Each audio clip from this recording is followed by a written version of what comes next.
Bismillahirrahmanirrahim. Assalamualaikum warahmatullahi taala wabarakatuh. Alhamdulillahirabbil alamin wassalatu wassalamu ala asyrafil mursalin wa ala alihi wa sahbihi ajma'in. Amma ba'du. Assalamualaikum warahmatullahi taala wabarakatuh. Alhamdulillah, kita merafakkan setinggi-tinggi syukur kepada Allah Subhanahu wa taala. Allah masih lagi memberikan kita kesempatan, kehidupan dan memberikan kita kurniaan nikmat sehingga kita dapat merayakan Aidilfitri yang hari ini masuk hari yang ke-13. Jadi saya kira tak terlambatlah untuk mengucapkan selamat hari raya Aidilfitri, maaf zahir dan batin untuk semua subscribers, followers untuk channel khususnya IC Share YouTube channel saya ini. Dan insya-Allah terima kasih atas segala dukungan, sokongan, kesetiaan tuan-tuan berada dalam channel ini. Kita masih lagi berada dalam fatrah umrah sebelum berakhirnya Syawal dan memasuki musim haji lah kan. Jadi saya kira ramailah yang sedang ada yang mendapat tawaran pergi haji. Alhamdulillah, Alif Mubarak, tahniah untuk tuan-tuan. Walaupun dapat tawaran, kesihatan pastikan di tahap yang paling terbaik lah. Sebab ni pasca Covid tuan-tuan. Bila sebut pasca Covid, tawaran saja tak mencukupi. Dia kena kesihatan yang baik lah. Berapa ramai kita tengok yang di reject kan. Kita berduka cita jugalah kan kepada mereka-mereka yang dah dapat tawaran kan. Nak dapat tawaran tu pun bukan mudah. Berapa ramai lagi kan yang sedang queue untuk dapat tawaran haji. Tiba-tiba kita dah dapat, kesihatan pula tak mengizinkan. BMI lebih, kecil manis kan tinggi, darah tinggi yang memang tinggi. Ada yang pula mungkin lemah jantung. Allahumma salli ala Muhammad. Jadi saya kira mungkin musim ini dia agak ketat sikit lah dengan ni. Sebab ni haji yang pertama dibuka selepas Covid 2 tahun Malaysia tak menghantar jemaah haji. Jadi bila sebut haji dah dibuka balik semula, sudah pasti prosedur begitu banyak sekali, SOP yang perlu diikuti dan sebagainya. Jadi kepada mereka yang dah dapat tawaran, jagalah kesihatan dan mudah-mudahan masa pergi check up tu nanti, waktu tu dalam keadaan yang betul-betul sihat lah. Jangan sesama-sesama pergi check up kan, kantoi lah kan. Awak ni dah lah sekarang ni pasal Covid, sesama-sesama pergi check up pula. Memang lah kan, nanti awal-awal lagi tengok semua je tak pasal-pasal positif. Nauzubillah lah kan. Jadi pastikan sihat, jangan batuk-batuk, jangan sesama-sesama kan. Pergi tu biar dalam keadaan yang sihat, semangat insya-Allah dan tawakal Allah kan. Doalah kepada Tuhan, mudah-mudahan Allah Ta'ala lah yang akan memberikan kesempatan untuk tuan-tuan. Kok mana pun haji ni satu jemputan. Kalau Allah kata kau datang juga kok mana pun gaya, mesti datang juga walaupun sakit. Gitu kan, sebab jemputan. Kadang-kadang sihat walafiat, duit berlambak-lambak, kaya raya, tak ada dapat jemputan. Bahkan hati dia tak pernah terfikir pun nak pergi ke haji kan, walaupun sihat, walaupun duit banyak kan. Tapi itulah, memang saya amat menyarankan dari dulu lagi kan, dalam ceramah-ceramah saya, dalam ciri-ciri kuliah saya, memanglah yang terbaik adalah pada usia muda kan. Apa nak buat macam mana kan. Dulu waktu kita muda, duit pun tak ada kan. Waktu kita muda tengah struggle kehidupan kan, anak nak besar, sekolah apa semua. Bila kita dah sekarang ni, dah waktu-waktu dah nak pencen, dah pencen ke, ada dah duit, kesihatan pula kan yang menghalang kita. Jadi itulah antara senario yang berlaku 2-3 hari ini. Ramai orang sedang sibuk membicarakan berkaitan dengan haji tak habis-habis lagi haji. Yang PM saya pun ada, minta tolonglah ustaz, boleh kau tim kau tim geng-geng haji ke mana, tabung haji ke kalau ada. Allah Akbar kan, awak sendiri pun kita mohon tabung haji juga kan. Jadi kat mana pun untuk haji memang tabung haji lah yang akan menguruskan. Macam mana selected untuk kota, jangan tanya saya. Saya tak berada dalam bahagian pengurusan tabung haji. Saya pun tak tahu macam mana diorang select kan. Tapi yang kita tahu bahawa kalau tuan-tuan memang terpilih, maka kesihatan tuan-tuan pastilah berada di tahap yang optimum lah, yang terbaik. Okey, baik, itu cerita berkenaan haji. Kalau sekiranya ada di antara tuan-tuan yang dah dapat terpilih pergi haji, kesihatan pun dah memang baik dan memang confirm terbang, tengok-tengoklah kat YouTube kan, banyak ciri-ciri ceramah apa semua kan. Tapi kadang-kadang yalah, haji ni bukan umrah tuan-tuan. Umrah tu boleh tahan lagi kan, boleh belajar baca buku. Kadang-kadang haji ni pening kepala, nak kena melontar jamrah ke. Makanya saya menawarkan untuk tuan-tuan kursus haji secara private seluruh semenanjung Malaysia, di mana saja tuan-tuan berada.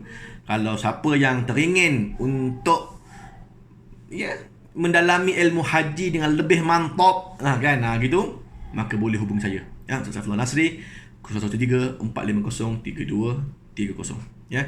Jadi saya akan datang ke rumah tuan-tuan untuk kita memberi pembentangan haji secara eksklusifnya, secara privatenya, secara optimum, kepahaman solid insya-Allah selama 8 jam ke 9 jam, berkursus sejak pukul 9 pagi sampai pukul 6 petang.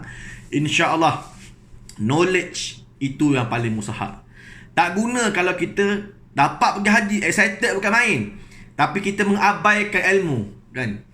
Dapat pergi haji, alah tak apalah, nanti aku YouTube sendirilah kan, buka buku kan, boleh, tak ada masalah, tapi biar betul-betul faham.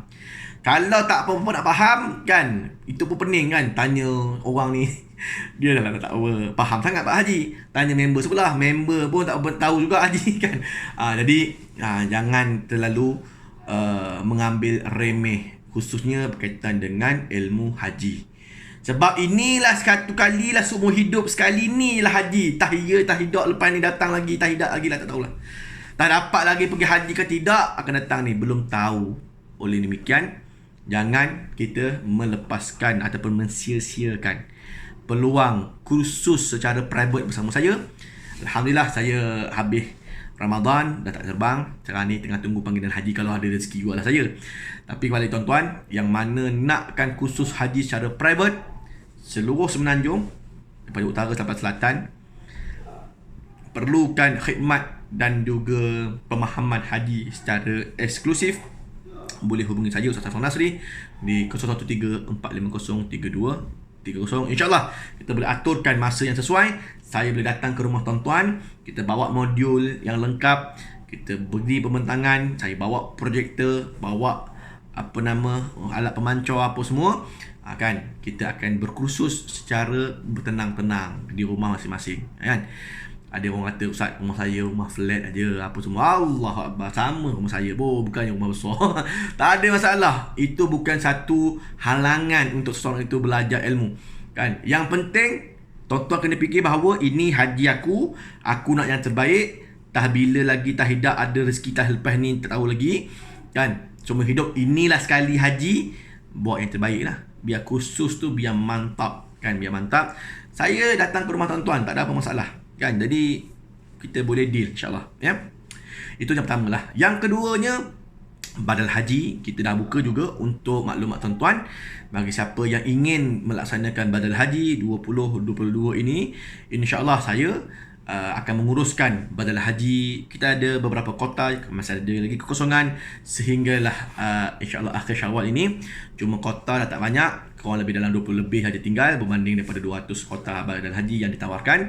Jadi kalau sekiranya ada di kalangan tuan-tuan yang ingin melaksanakan badal haji untuk arwah ayah, ibu, suami, isteri, anak-anak, abang, adik kan, diboleh maklumkan kepada saya dan boleh mewar-warkan video saya ini kepada kawan-kawan ke sebagainya ya. InsyaAllah kita boleh tunaikan ataupun kita akan laksanakan badal haji untuk semua para waris. Dan ini merupakan salah satu daripada tuntutan yang paling wajib dalam kehidupan kita bagi mereka yang meninggal dunia, ayah, ibu, mereka tak sempat nak pergi haji disebabkan ialah kan macam-macam kekangan kehidupan apa semua. Maka warislah kan, gunakan harta mak ayah tadi tu yang ada ditinggalkan, harta pusaka, duit apa semua tu, sebelum nak diagih-agihkan harta pusaka, itu dia kewajipan hutang badal haji ni semua nak kena selesai awal, barulah korang ambil lah harta mak bapak tu, tak ada masalah ya. Ini habis awal-awal lagi mengkrokoti harta mak ayah Tapi kan badal haji untuk mak ayah pun tak buat.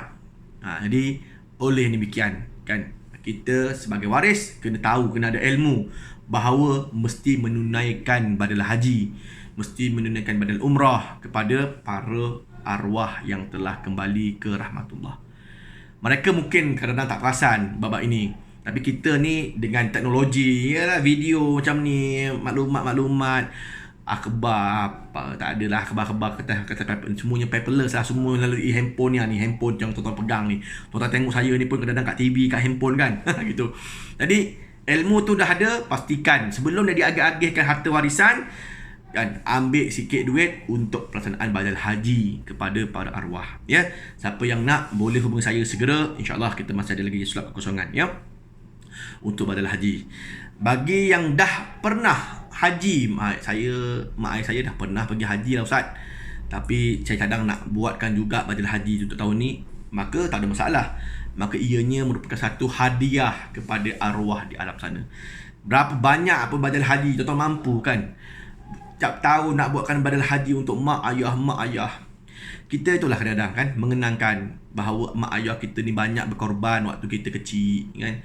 Sebelum kita menjadi orang yang macam ini ni sekarang, dengan duit yang banyak, dengan harta yang banyak, rumah yang besar, 4-5 biji rumah lah apa semua, tak datang tiba-tiba. Dia datang dengan doa mak ayah, dia datang dengan didikan mak ayah kita, dia datang dengan pengorbanan yang mak ayah kita begitu banyak sekali berkorban untuk diri kita.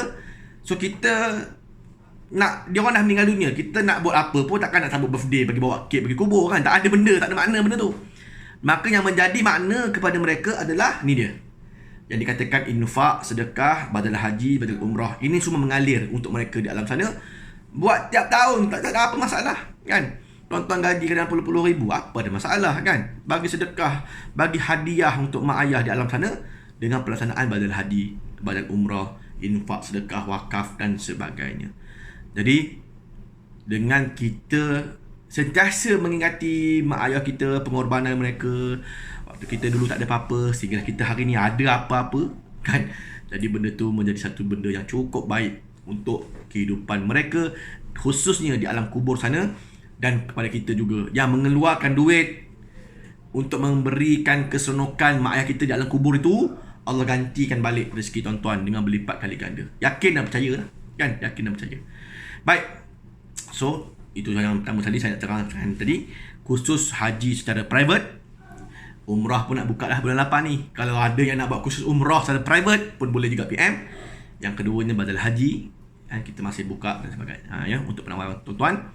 Dan yang ketiganya macam biasalah, wakaf Al-Quran, wakaf kursi roda, wakaf kursi lipat, ini kita buka sentiasa, ya, kita buka sentiasa. Jadi yang seterusnya adalah ibadah korban. Kan, korban kembali lagi insya-Allah dah bermula dah sekarang ini. Stay tune kepada tuan-tuan, nanti boleh PM saya bagi siapa yang nak ibadah korban kambing, lembu, unta di Kota Mekah, kambing, lembu di Kemboja. Ya, saya buat 2 tempat lah, banyak-banyak tempat pun pening kepala kan, jadi 2 tempat. Satu lagi di tanah air kita lah. So ada 3 tempat untuk kita ibadah korban. So di tanah air pun kita ada juga buat ibadah korban, ya. Ada yang korban dan nak dagingnya kan, nak dagingnya pun boleh juga, tapi lazimnya dalam bab korban ini kita sedekahkan jadilah kan. Bahagian kita sedekahkan untuk fakir miskin. Di Malaysia ni, tuan-tuan boleh percaya bahawa kadang-kadang ada di kalangan manusia dalam Malaysia yang nak makan daging setahun sekali je, bila raya haji. Itu pun kalau ada orang bagi kan. Jadi kita mungkin boleh makan daging hari-hari, kan? Kita boleh makan ayam hari-hari. Tapi ada di kalangan orang luar sana yang setahun sekali aja baru makan sup gearbox ke apa. Tuan-tuan nak makan sup gearbox, start kereta pergi kan kat Bangi Belambak ni. Sup gearbox lah, apalah. Jadi itu kemampuan yang Allah bagi pada kita, maka syukurlah banyak-banyak kan. Jadi tanda kita bersyukur, kita berkongsi kan, itu tanda kita syukur kan. Berkongsi rezeki kan, berkongsi rezeki khususnya dalam bulan haji yang cukup barakah ini Jadi untuk tuan-tuan, insyaAllah ada sebarang yang nak buat apa-apa, khusus haji, khusus umrah, badal haji, badal umrah, ibadah korban, wakaf, akikah dan sebagainya, boleh PM Ustaz Saifullah Nasri di 0134503230. Terima kasih atas segala perhatian. Mohon maaf atas segala kekurangan. Kita jumpa lagi di lain-lain kesempatan. Aku qouli hadza wa astaghfirullahalazim li wa lakum. Assalamualaikum warahmatullahi taala wabarakatuh.